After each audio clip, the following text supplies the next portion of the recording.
बिस्मिल्लाहिर्रहमानिर्रहीम नहमादुहु सल्ली अला রাসূলিহিল কারীম আম্মা বা'দ।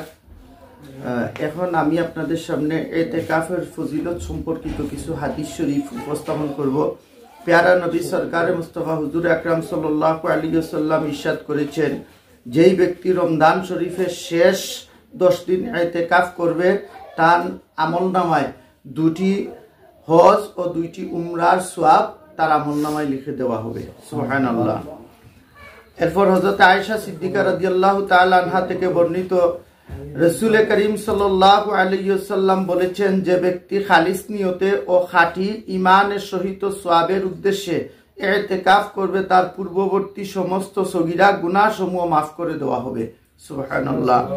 হযরত আব্দুল্লাহ ইবনে আব্বাস রাদিয়াল্লাহু তাআলা আনহু থেকে বর্ণিত, রাসূল করিম সাল্লাল্লাহু আলাইহি ওয়াসাল্লাম ইরশাদ করেছেন, যে ব্যক্তি আল্লাহ তাআলার সন্তুষ্টির উদ্দেশ্যে একদিন ইতিকাফ করে আল্লাহ তাআলা তার এবং জাহান্নামের মধ্যখানে 3টি খন্দক দ্বারা বেড়া দান করেন, যার দূরত্ব আকাশ ও জমিনের দূরত্বের হইতে অধিক। সুবহানাল্লাহ। রাসূল করিম সাল্লাল্লাহু আলাইহি ওয়াসাল্লাম ইরশাদ করেন, যে ব্যক্তি এমন মসজিদ যেখানে জামাতে নামাজ পড়া হয় সেখানে মাগরিব হইতে এশা পর্যন্ত ইতিকাফ করে এবং নামাজ ও কুরআন তিলাওয়াত ছাড়া অন্য কোনো আলাপ করে না, তাহলে তার পরিবর্তে আল্লাহ তাআলা তার জন্য বেহেশতের একটি নির্দিষ্ট কক্ষ তৈয়ার করবেন। সুবহানাল্লাহ।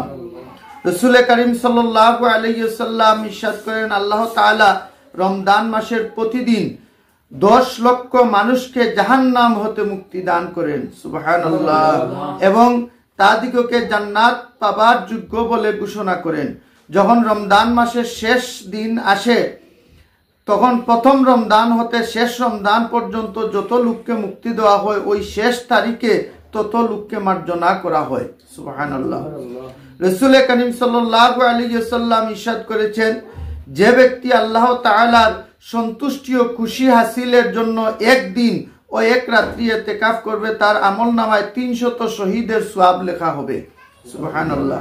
হযরত আব্দুল্লাহ ইবনে আব্বাস রাদিয়াল্লাহু তাআলা থেকে বর্ণিত, রাসূল করিম সাল্লাল্লাহু আলাইহি ওয়াসাল্লাম ইরশাদ করেছেন, ইতিকাফকারী পাপ হতে নিরাপদে থাকে এবং মসজিদের বাইরে যারা নেক কার্যাদি করে তাদের অনুরূপ সওয়াব ও ইতিকাফকারীকে দেওয়া হয়।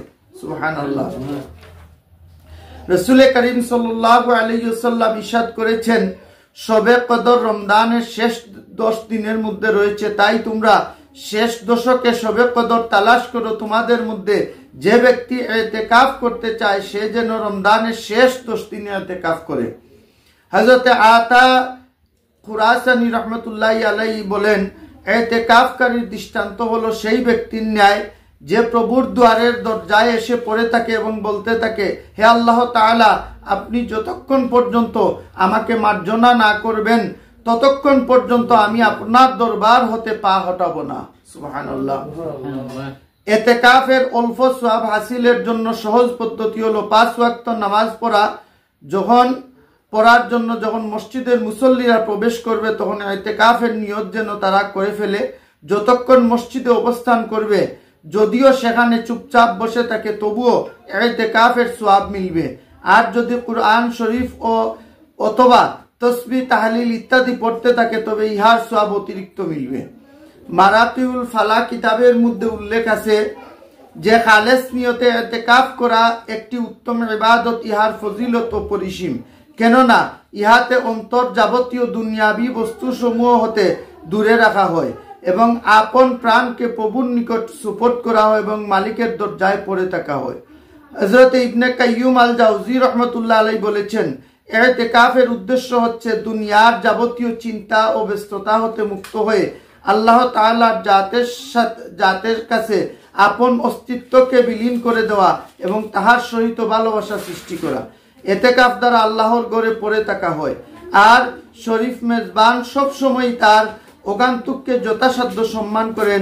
ইতিকাফের দ্বারা যেন সেই মুতাওয়াক্কিফ আল্লাহর দুর্গে রক্ষিত হয়ে গেল, শত্রু যেখানে পৌঁছতে পারে না। তাছাড়া ইতিকাফ আরো ফজিলত ও বরকত রয়েছে। ইতিকাফ করার আরেকটি কারণ হচ্ছে তাহার দ্বারা শবে কদরের অনুসন্ধান করা। শবে কদর পাবার উত্তম পন্থাই হচ্ছে ইতিকাফ। কেননা ইতিকাফের অবস্থাতে যদি ঘুমাইয়া থাকা হয় তবুও ইবাদতের মধ্যে গণ্য করা হয়। সুবহানাল্লাহ।